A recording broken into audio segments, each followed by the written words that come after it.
La pâtisserie, c'est avant tout une histoire de goût, de saveur et d'émotion. Je suis Léa Reverdy, amatrice et passionnée de pâtisserie. Mon défi, vous emmener avec moi à la découverte de ce qui fait vraiment un bon dessert.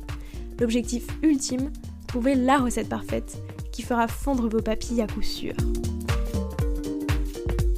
Vous êtes sur le point d'écouter un nouvel épisode de Papilles. C'est le podcast qui part à la rencontre des meilleurs chefs pâtissiers pour comprendre l'émotion et les saveurs qui les animent au quotidien lorsqu'ils créent leur dessert d'exception. Après cet épisode, à vous de laisser libre cours à votre imagination et de créer les desserts aux saveurs qui vous ressemblent, tout en vous inspirant des meilleurs. Bonne écoute! Bonjour à tous et à toutes, j'espère que vous allez bien. Cette semaine, direction la Champagne, et plus précisément Champillon, juste à côté de Reims. Mieux encore, aujourd'hui, on va parler de l'instinct. C'est sans doute la première composante de chaque dessert de Claire Andreu, la chef pâtissière du Royal Champagne. Claire ne fait pas seulement la pâtisserie, elle la vit. Elle ressent chaque produit, chaque préparation ou petite sauce qui pourrait le sublimer.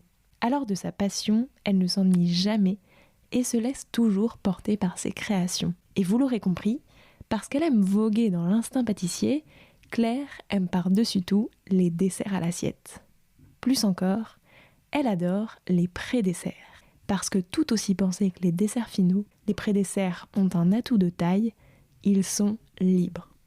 Je n'en dis pas plus, je vous laisse découvrir la suite avec Claire. Alors, au menu de cet épisode, la pâtisserie, c'est d'abord de l'instinct. Comment crée-t-elle pour le restaurant et pour la brasserie? Et enfin, qu'est-ce qui fait un bon pré-dessert? Bonne écoute!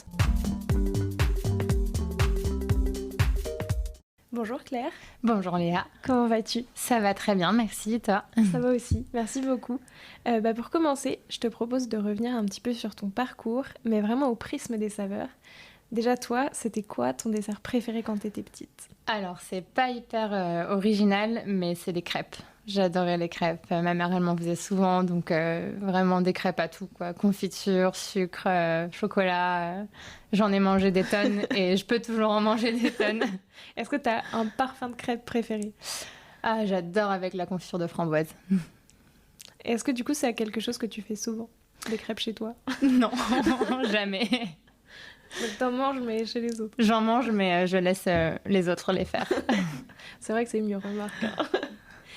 Et c'est quoi, selon toi, le dessert parfait pour finir un repas le dimanche midi?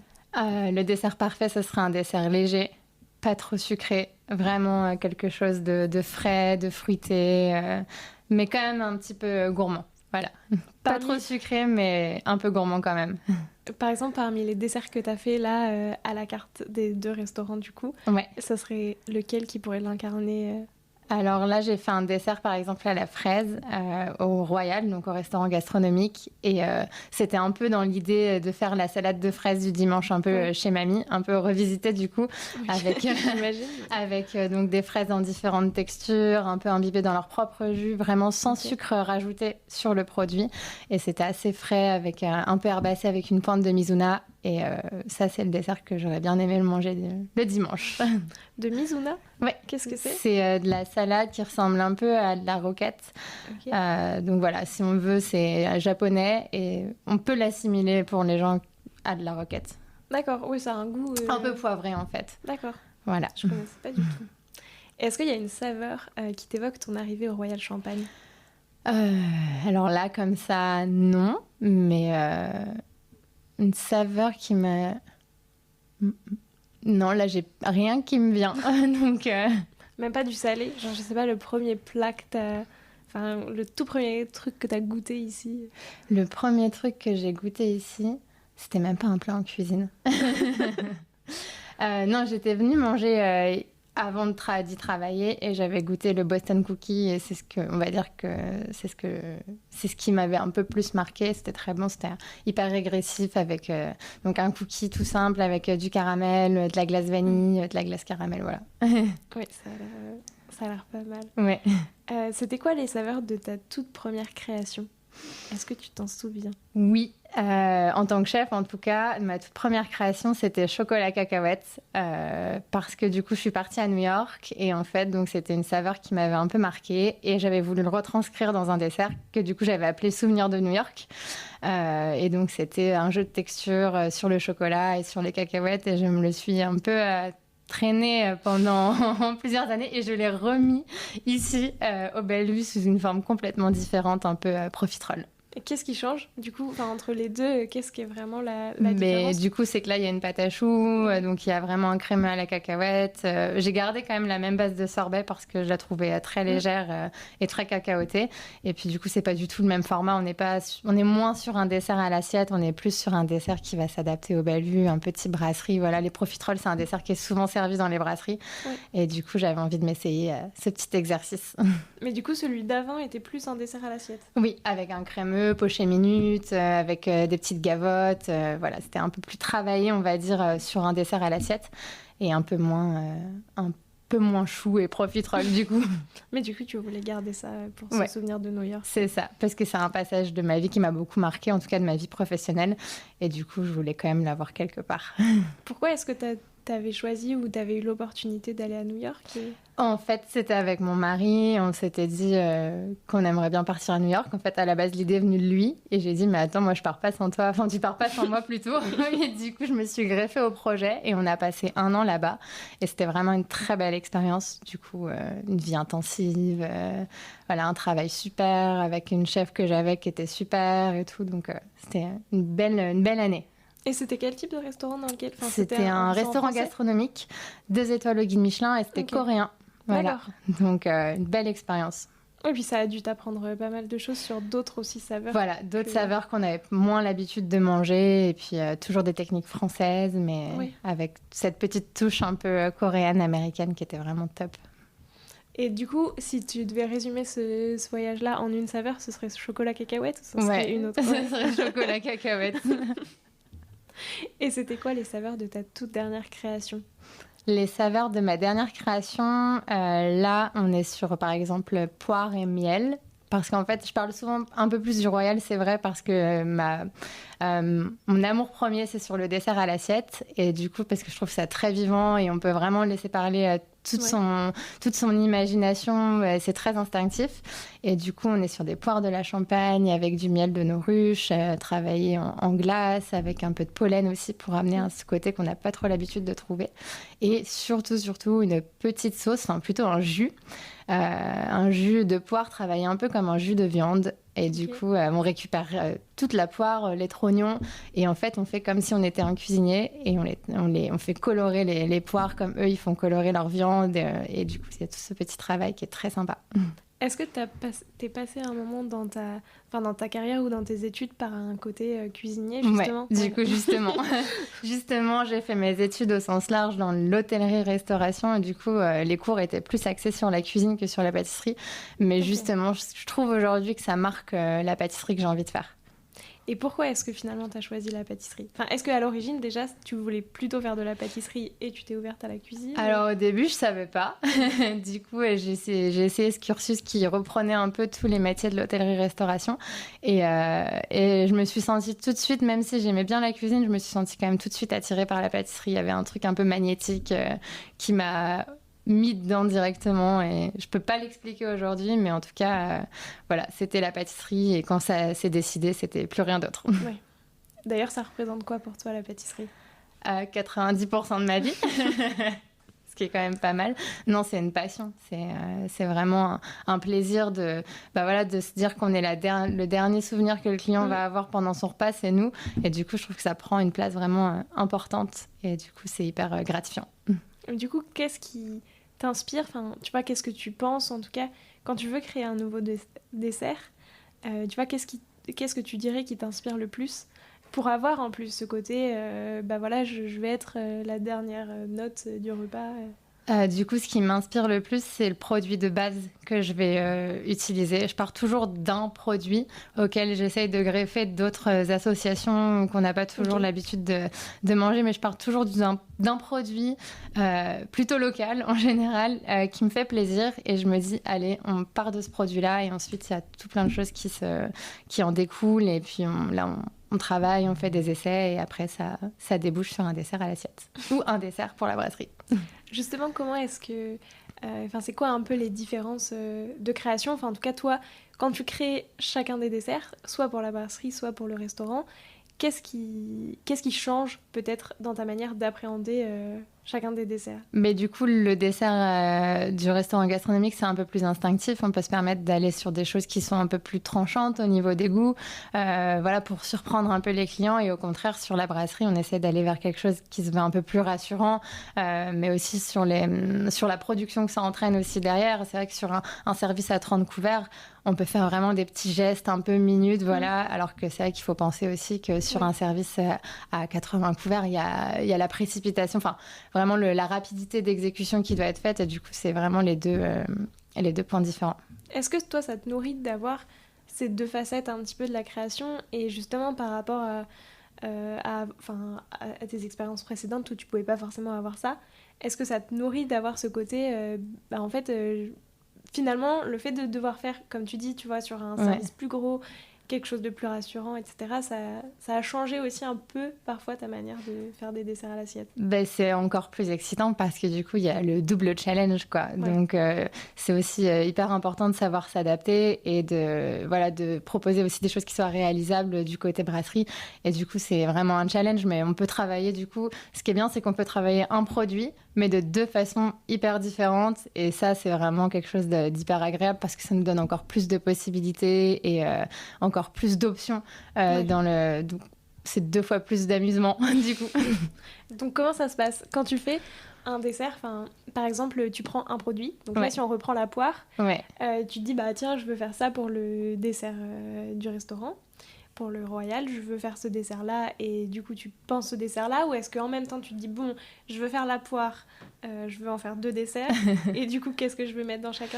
Ben ouais, j'essaie de différencier un peu les deux. Donc là, j'ai pas mis la poire, du coup, sur le Bellevue, mais par exemple, j'ai mis la figue et au Royal et sur le Bellevue. Donc au Bellevue, on va être sur une tarte aux figues hyper gourmande, avec voilà, une petite crème crue, l'huile d'olive, au citron, donc des choses hyper rassurantes, finalement. Et au contraire, sur le Royal, j'ai mis de la figue avec du Banon. Donc le Banon qui est un fromage de chèvre. Donc là, on est parti carrément sur un autre excès et un autre côté, mais toujours en gardant voilà, le côté, la figue de Soliès, c'est Provence. Du coup, le Banon, c'est un fromage de Provence. Et de l'autre côté, on garde la Provence aussi, mais sur des saveurs différentes. Du coup, c'est hyper agréable. Depuis tout à l'heure, tu dis que les desserts à l'assiette, c'est très instinctif. Ouais. Pourquoi, selon toi, et est-ce que c'est pour ça que ça t'a plu? Est-ce que c'est aussi, toi, ta manière de faire la pâtisserie qui rend ça instinctif?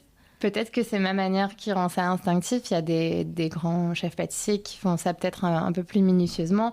Moi, j'aime bien me laisser porter un peu par un jus, par quelque chose, ou juste... le dressage, il sera jamais vraiment tout à fait pareil. Enfin, c'est un peu bizarre de dire ça, mais dans le sens où ça vit. Oui. Donc, c'est pas quelque chose qui est figé. Donc, si c'est moi ou si c'est quelqu'un de mon équipe, il va le faire de la façon dont il ressent. Donc, il y aura toujours les mêmes quantités d'ingrédients, il y aura toujours les mêmes choses. Mais voilà, c'est vraiment une liberté d'expression. Et du coup, c'est comme c'est hyper... tout est à la minute. Moi, je fais rien d'avance. Et du coup, faut le vivre. Et du coup, faut mettre tout son amour et toute son inspiration dedans et puis voilà, on pose les éléments et finalement ça s'assemble. Mais je trouve ça trop beau quand tu dis qu'un dessert il vit, tu vois. Et c'est vrai que finalement quand tu penses un dessert même de boutique, faire une tartelette, ça vit moins effectivement. Ouais, c'est un peu plus figé et du coup je trouve qu'il y a cette vie un peu plus qui est présente aussi dans un dessert à l'assiette et c'est moi ce qui m'anime le plus. C'est peut-être mon côté cuisinier qui parle. Mais après, au-delà tu vois, sa vie dans le sens où effectivement il est créé directement à la minute, comment est-ce que tu peux exacerber un peu ce trait-là de c'est un dessert qui est un peu vivant? Comment tu peux faire en sorte que tu vois, ça soit vraiment ressenti que celui-là, il Ben, du coup, celui-là, il n'est pas fixe parce que, par exemple, moi, je peux aller en salle aussi, finir le dressage devant les clients. Et du coup, ça rend ce côté, on va dire, vivant encore plus visible pour les clients parce que, du coup, le dessert, il est vraiment fini devant eux. Par exemple, la figue, je vais la couper devant eux et du coup, elle va s'ouvrir et du coup, on voit toute la chaleur qui s'en dégage et avec la sauce qui est froide. Du coup, il y a un vrai jeu de visuel et du coup, c'est ça qui rend aussi le côté un peu plus vivant, plus visible.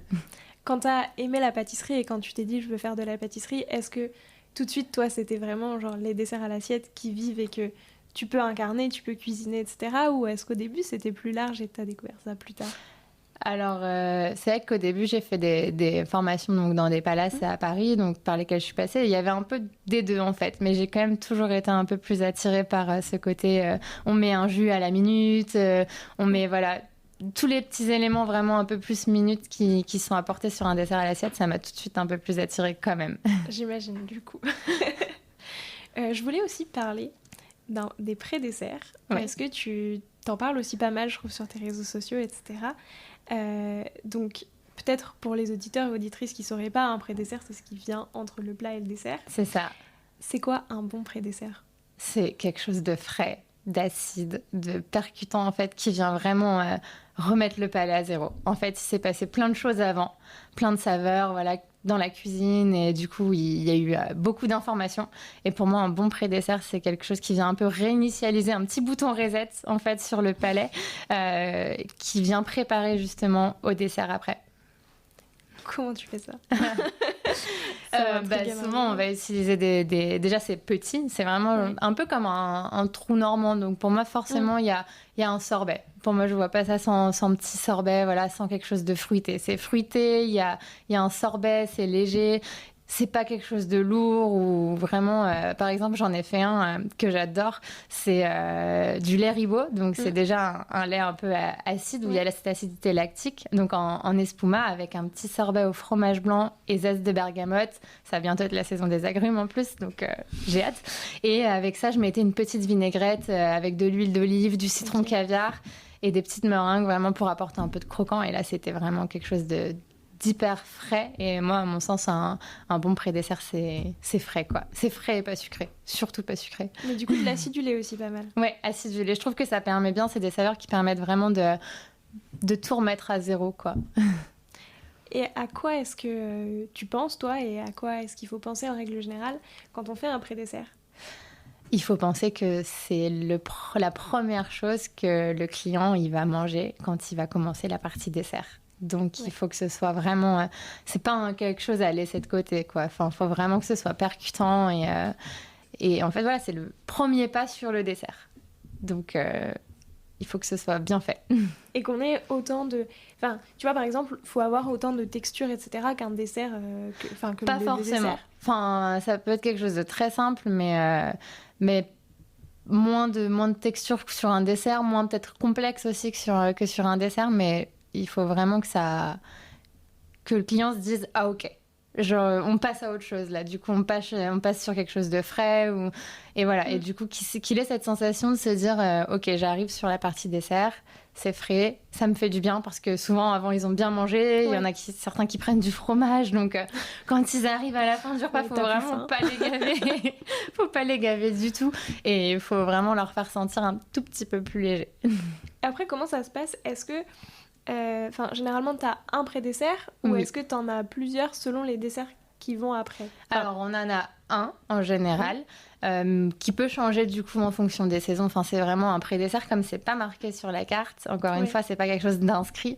Du coup, ça peut être vraiment au gré de nos humeurs, quoi. Du coup, on peut le changer comme on veut, quand on veut.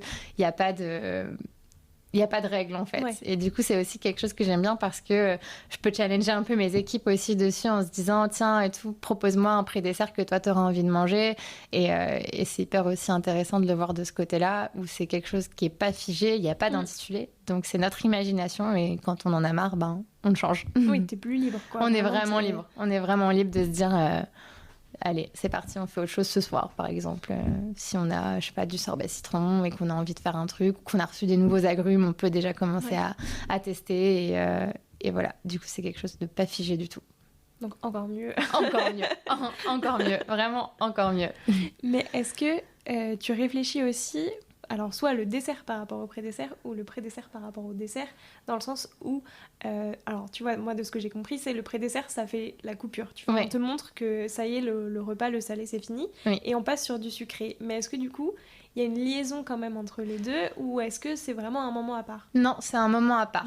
On va dire que ça prépare donc au dessert, mais ça n'a aucun lien avec le dessert qui suit. Justement, c'est quelque chose de, pas de neutre parce qu'on peut pas dire ça, mais Ouais. c'est quelque chose qui n'a aucun lien du tout avec le dessert qui va arriver ensuite.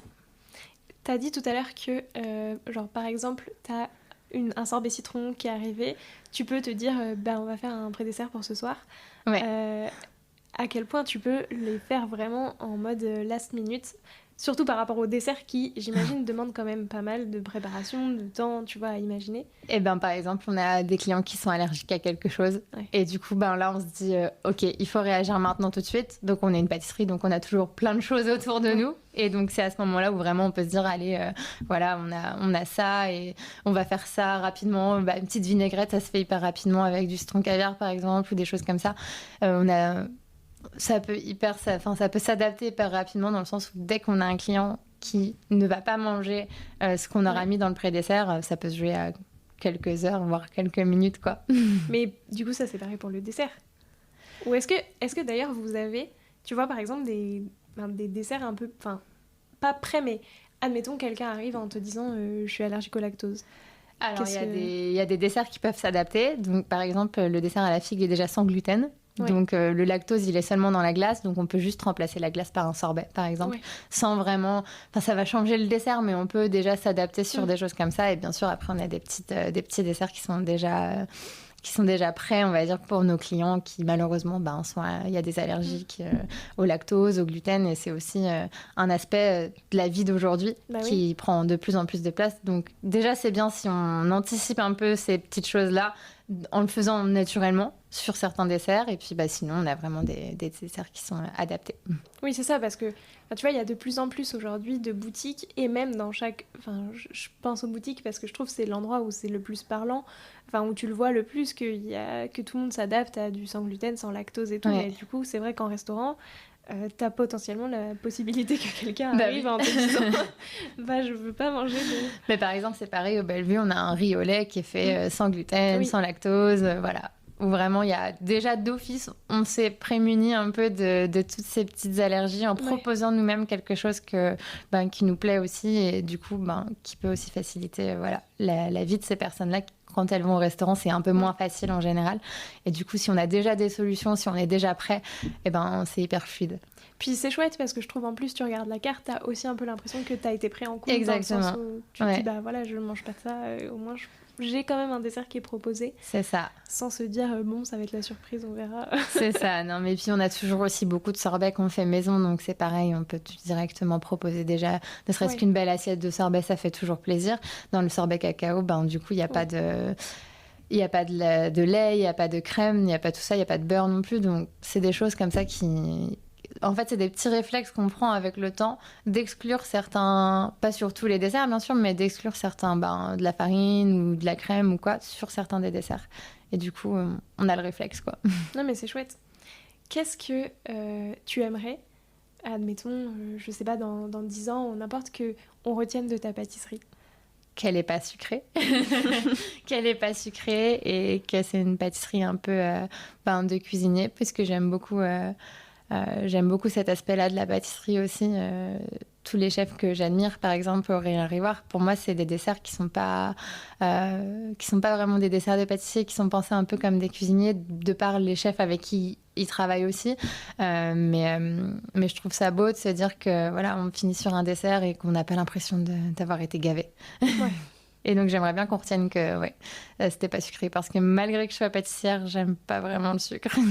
Oui, t'aimais pas du tout, enfin, t'aimais pas trop à l'origine quand t'étais petite? En fait, si, j'aime bien, mais quand je vais au restaurant, en fait, j'ai pas envie d'avoir une bombe de sucre dans mon assiette. C'est pas quelque chose qui me fait plaisir. Et du coup, j'aime bien. Je pense tout de suite, quand je goûte le moindre dessert qu'on essaye, c'est comment je peux enlever du sucre en plus et comment je peux le rendre plus léger. Et donc, le rendre plus léger, c'est souvent en enlevant du sucre. Ouais, ça passe aussi. Ou alors, en fait, on peut garder le sucre, mais quand c'est le sucre naturel d'un fruit, par exemple, c'est là où c'est hyper bon. Quand le fruit il est en pleine maturité, par exemple, je parlais tout à l'heure de la fraise. Quand la fraise elle est en pleine maturité, on n'a pas besoin de lui rajouter du sucre, en fait. Juste, ça va on dénature le produit complètement et c'est ça qui est bien, c'est qu'il y a des produits qui sont naturellement sucrés et sur lesquels on n'a pas besoin d'en faire des tonnes finalement pour que du coup ce soit agréable à manger. Oui, et puis autant bien sentir le goût. Enfin, tu vois, même à la limite, un citron ou n'importe quel agrume qui est un peu fort. Certes, c'est pas sucré, mais en même temps... C'est ce qu'on cherche aussi, quoi. Du coup, on cherche pas... Forcément, j'adore garder le côté acide des agrumes. Je suis pas fan des agrumes confits. Je les fais plutôt en pickles, un peu comme les cornichons, mais au champagne, du coup, en plus, parce qu'on est en Champagne ici, donc c'est encore plus chouette de s'amuser avec le champagne. Et du coup, je garde vraiment ce côté acidulé, mais pas en version confite, mais beaucoup plus en version... on mange un agrume, si on a envie d'avoir de l'agrume, c'est pour sentir l'agrume et pas le sucre. Et du coup, on va dans cette démarche-là à fond. C'est très très chouette ça, en pickles. Ouais, en pickles, j'ai piqué les dés à mon mari. Et d'ailleurs, comment est-ce que tu intègres le champagne un petit peu dans tes créations ?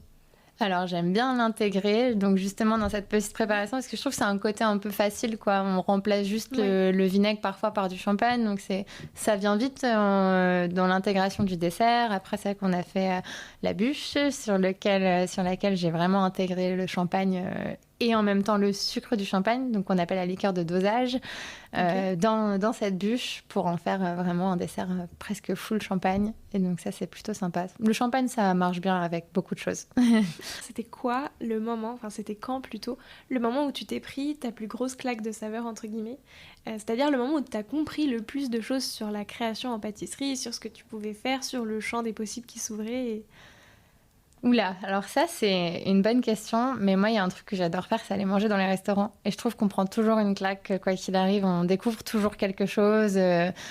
Moi j'adore, vraiment, j'adore mon métier et c'est vrai que j'adore aussi aller découvrir ce qui se fait ailleurs. Et là on se dit toujours qu'il y a toujours plus à faire en fait. Est-ce que c'est là que tu puises une partie de ta source d'inspiration ? Ouais, on s'inspire toujours des endroits où on va. Alors, on reprend pas forcément les mêmes éléments, mais c'est vrai qu'il y a toujours peut-être un geste de service ou des choses comme ça qui sont hyper inspirantes. Et pour moi aussi, ça fait partie du fait de se cultiver, d'aller manger dans d'autres restaurants, de voir ce qui se fait et de se dire « Ah, mais j'aurais pas pensé, mais limite, j'aurais voulu y penser. » Du coup, je trouve ça assez... pour moi, chaque fois qu'on va expérimenter une nouvelle table, c'est toujours vraiment positif. D'ailleurs, c'est quoi le dessert qui t'a le plus marqué, que t'as dégusté d'un autre pâtissier Le dessert que j'ai dégusté, c'était il n'y a pas si longtemps que ça. C'était au Cheval Blanc, Maxime Frédéric au Limbar. Il faisait un dessert autour du beurre. C'était une espèce de tartine de beurre dans un dessert et c'était incroyable. Oui, puis surtout ça, c'est assez... c'est hyper régressif. Ouais. Du coup, tout le monde connaît la tartine de beurre, mais personne ne la connaît comme ça. Et vraiment, là, on prend une claque parce que la glace au beurre, j'aurais voulu y penser. Ouais, la glace au beurre, je sais plus, il y a quelqu'un aussi qui m'en avait parlé et tu penses une glace au beurre, ça te paraît un peu... Ouais, mais j'adore cette idée d'avoir revisité le pain beurre dans un dessert. Pour moi, c'était un truc... ça avait l'air simple, mais il y avait tellement de travail et du coup, c'était dingue. C'est ça. C'est quoi d'ailleurs, toi, l'ingrédient que tu préfères travailler ?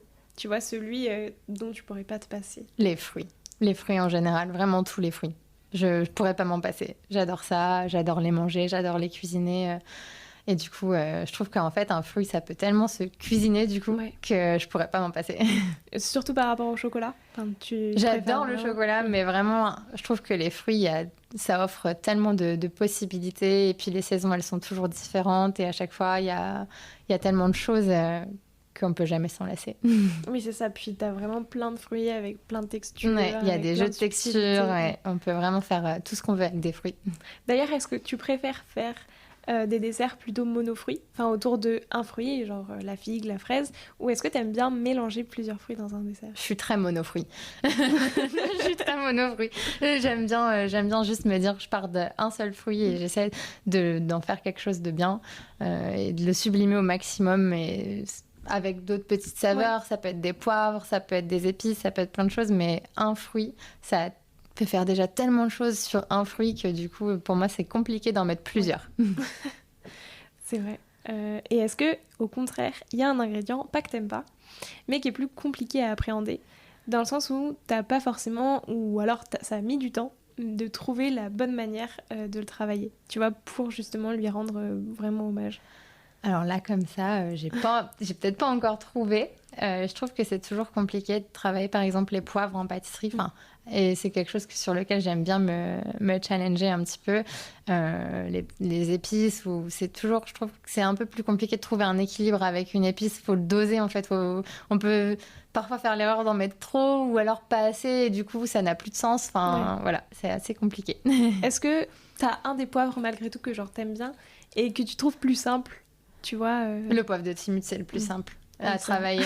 Enfin, on peut en mettre partout, mais pas partout. Mais voilà, c'est le plus simple. Mais là, par exemple, avec notre nouveau chef sommelier, j'avais bossé un dessert pour un événement à Épernay et on avait pris le poivre rouge du Penja. Et du coup, c'était trop cool d'appréhender ce nouveau poivre en accord avec le champagne qui allait être servi sur ce moment-là. Et ça, c'était assez sympa. Ça, comment est-ce que qu'est-ce que t'avais fait à ce moment-là? Enfin, c'était quoi le dessert? Du coup, c'était un dessert poire et poivre. Voilà, poire et poivre, simplement. Et que tu devais faire, du coup, pour qu'il aille avec le dégustation du champagne. En fait, je devais faire ce dessert pour qu'il aille avec la cuvée qui allait être servie. Donc, c'était un petit travail en amont de bien se projeter dans les saveurs et de se dire qu'il faut mettre autant en avant l'accord que ce qu'on va mettre dans l'assiette en finale et que ça fasse un juste équilibre entre les deux. Ça, d'ailleurs, est-ce que pour chacun de tes desserts, enfin surtout ceux du Royal, j'imagine, est-ce que c'est toujours le cas et tu réfléchis toujours avec un champagne déjà en amont ou est-ce c'est pas forcément un champagne et j'avoue que c'est pas ma partie, donc c'est pas moi qui pense, on va dire, aux accords, mais je trouve qu'ils le font très bien. En général, ils me font goûter ce qu'ils servent avec le dessert et ils arrivent toujours à faire des choses dingues. Non, mais parce que comme là, c'était vraiment, tu vois, tu devais le penser pour, est-ce que c'était... Non, ça arrive pas tout le temps. Est-ce que tu as aimé cet exercice? Est-ce que tu aimerais le refaire Ah ouais, ce serait cool de le refaire. C'était vraiment un exercice hyper challengeant, encore une fois, de s'adapter à un champagne ou même que ce soit un vin. Ou... En fait, parfois, c'est souvent l'accord qui s'adapte au dessert, mais je trouvais ça bien que ce soit le dessert qui s'adapte à l'accord pour une fois. Donc, c'était un bon challenge. Oui, c'est compliqué, quoi. Du coup, tu dois goûter le champagne en te disant quelle note va bien aller avec ce champagne. Ça. Non, mais on est quand même beaucoup aidés. Je suis quand même beaucoup aidée par la partie sommellerie de l'hôtel. Et de toute façon, l'un ne va pas sans l'autre. On fait un travail d'équipe dans l'hôtellerie-restauration. Et c'est vrai qu'ils sont très forts. À chaque fois, c'est assez passionnant aussi, je trouve. Justement, eux, de leur côté, finalement, ils doivent autant analyser les goûts du dessert pour trouver le goût... C'est ça, pour trouver le goût du vin qui va bien avec. C'est clair. Et est-ce que tu aurais un conseil à me donner, à moi qui suis pas pâtissière, mais qui aime bien faire des desserts quand même, et que tu trouves qu'on donne pas assez? Et peut-être un conseil que toi, tu aurais aimé recevoir quand tu as commencé la pâtisserie? De pas trop se prendre la tête. Parce que c'est vrai qu'au début, quand on commence la pâtisserie, si on a raté la recette, ça y est, c'est la fin du monde et tout. Mais en fait, on peut toujours trouver des petites astuces et des petites solutions sur le moment. Et du coup, c'est ça parfois qui rend les choses un peu plus sympa, presque un peu plus fun, de se dire j'ai raté, mais comment je fais pour rattraper mon truc? Et de pas se prendre la tête et d'essayer justement de vivre un peu ce qu'on est en train de faire et pas juste de se dire mince, j'ai raté et je reste bloquée sur le fait que j'ai raté, et plutôt que, on va dire, transformer le raté en quelque chose de moins raté. Il y a beaucoup d'instinct dans ta pâtisserie. Parce que du coup, même ça, tu trouves l'instinct de te dire alors qu'est-ce que je fais maintenant, quoi. Parfois, c'est ça aussi. Et du coup, je trouve que c'est ce qui est encore plus beau dans notre métier. C'est OK, on peut suivre des tonnes et des tonnes de recettes à la lettre, mais comment on se les approprie finalement et comment on les transforme, ça, c'est une autre manière de penser qui est plutôt sympa. Une pâtisserie très instinctive. J'aime beaucoup. Et écoute, merci beaucoup. Maintenant, je te propose de te prêter au jeu du questionnaire de Proust des saveurs. Déjà, Reims en 3 saveurs, ça donne quoi? Reims en 3 saveurs, ça donne le champagne, le raisin et j'allais dire les biscuits roses, mais j'aime pas vraiment ça, donc je peux pas trop le dire. Parce que j'allais te dire, est-ce que tu peux refaire un dessert avec ces 3 saveurs? Mais du coup, si t'aimes pas les biscuits roses... Non. Non, 2 saveurs, c'est bien, le raisin et le champagne. Pourquoi pas la feuille de vigne? On peut peut-être explorer quel goût ça a. Et c'est vrai, les sarments de vigne, on peut essayer de faire fumer des choses avec. Voilà, c'est quand même très relatif au champagne. Est-ce qui que fait briller déjà cette testé? région. Non, pas encore, mais j'aimerais bien. Ce sera un projet à essayer. Ah ouais, ça peut être super original. Enfin, pour le coup, je vois pas quel goût ça peut avoir. Moi non plus, mais du coup, ce serait l'occasion de le découvrir. Comment tu fais d'ailleurs quand tu vois, tu penses à quelque chose dont on connaît pas du tout le goût? Parce que il y a peu de gens quand même qui se disent tiens, je vais manger une feuille de vigne. Je sais pas, ça peut être infusé par exemple. On fait souvent infuser l'été, les feuilles de verveine, les feuilles de plein de choses. Du coup, pourquoi pas les feuilles de vigne, on sait jamais. Mais tu goûterais le goût en faisant infuser comme ça à blanc dans de l'eau chaude pour voir le goût. Ou alors je la croquerais directement comme ça. Pas sûr que ça rende quelque chose, mais ce serait toujours sympa d'essayer. Écoute, j'espère que ce dessert verra le jour. C'est quoi le gâteau d'un autre pâtissier ou d'une autre pâtissière que tu aurais bien aimé avoir créé? Dans le sens où justement quand tu l'as vu, tu t'es dit waouh, j'aurais trop aimé avoir cette idée. Un peu comme le dessert au beurre, tartine de beurre. Ah, j'aurais adoré créer l'omelette norvégienne de Nicolas Pacello. C'est vraiment une tuerie. J'ai bossé avec lui en plus, donc j'en ai faite. Et pour le coup, vraiment, j'aurais aimé avoir cette idée. C'est quoi la dernière saveur que tu as découverte et aimée? Si, j'ai découvert le ratafia. Et enfin, c'est quelque chose que j'avais jamais vraiment bu. Et du coup, j'ai bien aimé le goût du ratafia. Quel goût ça? C'est un peu boisé. Un goût un peu de bois. C'est pas mal. Après, tous les ratafias sont différents. Oui. Mais je connaissais pas avant d'arriver dans la région. Donc, moi non plus, je connais. Je connais pas. Donc, D'ailleurs, justement, quand tu arrives dans une nouvelle région, comment est-ce que tu fais un petit peu pour t'imprégner? Parce que même si en France, évidemment, tu vois, on connaît à peu près les goûts de ce qui se fait partout en France, région par région, tu as des subtilités. Du coup, comment ça se passe? Comment est-ce que toi, t'as fait pour... Faut aller manger dans les restaurants de la région. J'en ai déjà fait pas mal. Du coup, mais au moins, c'est bien parce que je trouve que les chefs ici, ils arrivent vraiment à mettre en valeur la région, mais d'une certaine manière assez différente. Par exemple, il y a Philippe Milo-Creyer, il y a Arnaud Lallemand, enfin, il y a Racine aussi, que j'ai pas encore fait, mais j'aimerais bien y aller.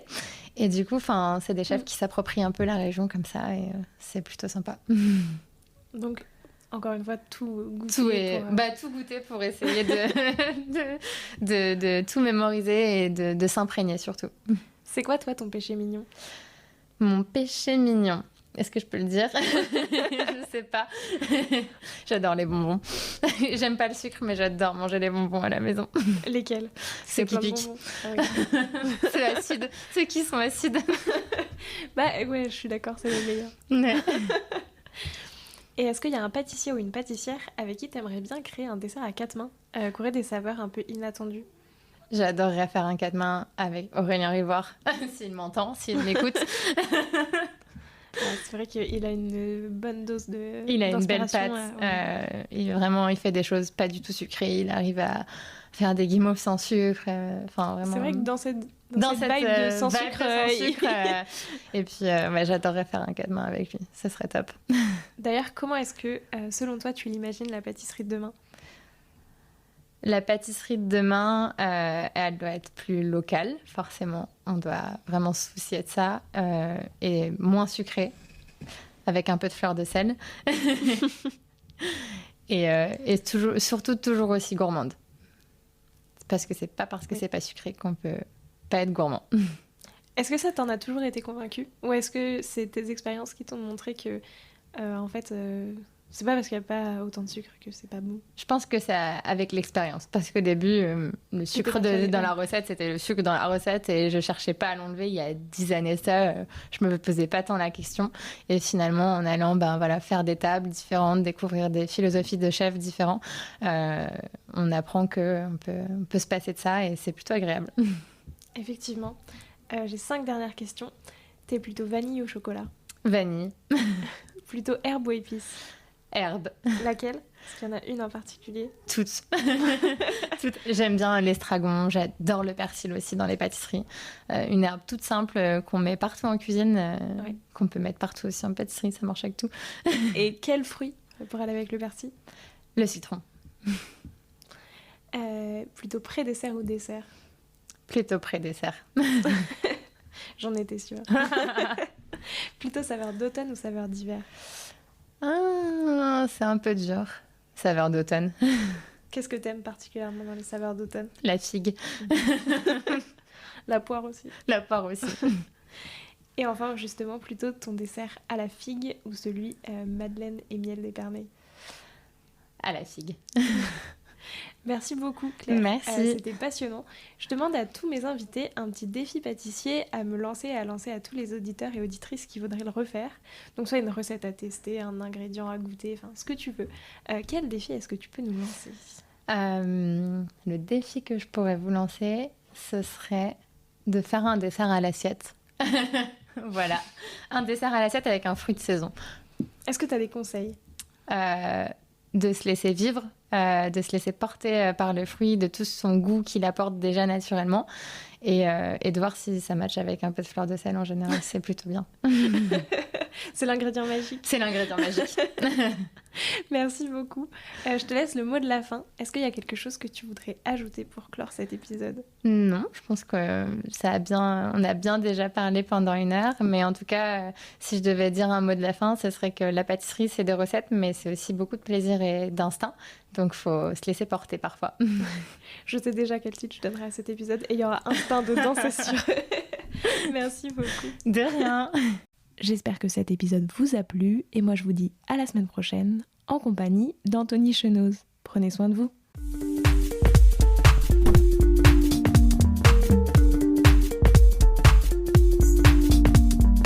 Alors, quel sera votre prochain dessert ? Merci d'avoir écouté cet épisode jusqu'au bout. S'il vous a plu, n'hésitez pas à le partager aux gourmands qui vous entourent. Et si vous voulez soutenir Papille, 2 choses. La première, notez l'épisode 5 étoiles sur Apple Podcast et laissez un joli commentaire. La seconde, vous rendre sur papillepodcast.com, sans oublier le S de Papille, et vous abonner à la newsletter pour être prévenu de la sortie des prochains épisodes et des articles que j'écris régulièrement. À bientôt!